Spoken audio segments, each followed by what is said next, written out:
और मैंने यह पढ़ा है कि जप से भी सत्संग श्रेष्ठ है।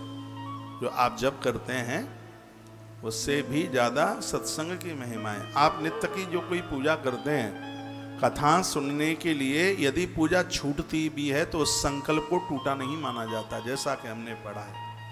ऐसा बहुत बार होता है कि कथा कहने के लिए मेरी बहुत पूजा छूट जाती है, पर उसको रात बात में करता रहता हूँ उसको, क्योंकि गोपियाँ कहती हैं ऊधो मनन भये 10-20। ये मन एक बार में एक ही जगह लगता है।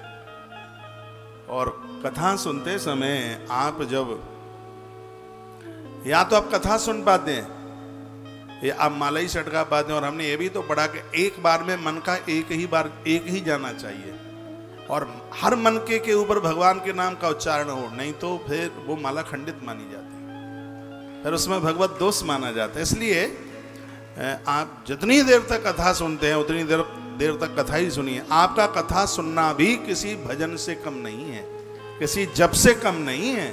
जितनी देर आप सत्संग में बैठे एकाग्र भाव से, बिल्कुल पूरा ध्यान बिल्कुल सत्संग में हो। अपने इस सत्संग को आप इसको यज्ञ बनाइए। यज्ञ में क्या होता है? हवन कुंड होता है। यज्ञ में समिधा होती है, अग्नि जल रही होती है और उसमें सामग्री से आहुति डाली जाती है।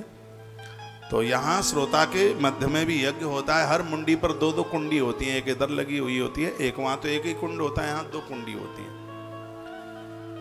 और यहाँ पर बुद्धि की अग्नि में और इसमें सत्संग की जो आहुति डाली जाती है, उससे फिर जो ज्ञान की उपलब्धि होती है, क्योंकि यज्ञ का फल मिलता है।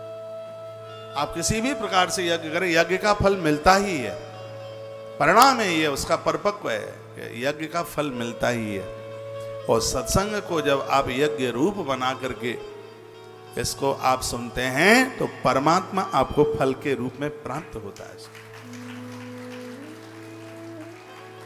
वशिष्ठ गुरुजी सत्संग में मन लगाते थे और विश्वामित्र गुरुजी तप में जप में मन लगाते थे। दोनों में एक बार विवाद हो गया। एक ने कहा सत्संग बड़ा, एक ने कहा जप बड़ा है, क्योंकि उन्होंने 60,000 साल तक गायत्री जपी थी। जैसे भगीरथ गंगा को नीचे लाए, वो गायत्री को नीचे लेके आ गए।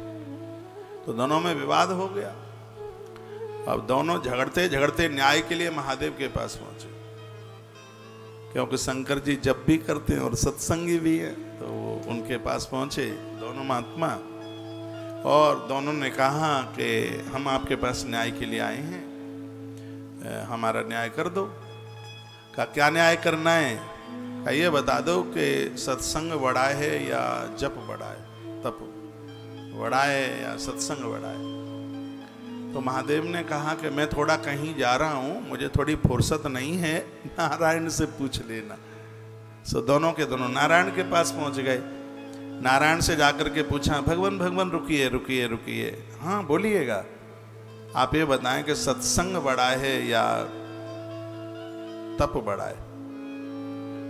जप तप में आता है। तो भगवान नारायण ने कहा कि कोई भगत मुझे बुला रहा है तो थोड़ा जल्दी में हूं, तुम मेरे शेष से पूछ लेना जाके, जो भगवान की सैया के रूप में है ना शेष, वो बता देगा कि कौन सा बड़ा है। तो वो दोनों महात्मा शेष के पास पहुंचे। शेष को कहा कि हम तुम्हारे पास समाधान के लिए आए हैं, ये बताइए सत्संग बड़ा है कि तप बड़ा है? तो शेष ने कहा कि धरती मेरे सिर के ऊपर रखी हुई है, थोड़ा सिर हल्का हो तो बताऊं। विश्वामित्र जी थोड़ा आप अपने तप के ऊपर ये धरती को थोड़ा रख लो तो फिर मैं बताता हूँ। विश्वामित्र ने हाँ कोई बात नहीं है। तो शेष जी ने जैसे ही वो धरती विश्वामित्र के तप के ऊपर रखी तो धरती डिल मिलाने लगी। कहा बचाओ बचाओ बचाओ, तो शेष ने फिर उसको संभाला। फिर वशिष्ठ जी को कहा जरा आप इसको अपने सत्संग के ऊपर रख लो तो फिर मैं बताऊं। तो वशिष्ठ ने अपने सत्संग को सामने संकल्प करके लिया तो धरती स्थिर हो गई उसके ऊपर, धरती डिगी नहीं।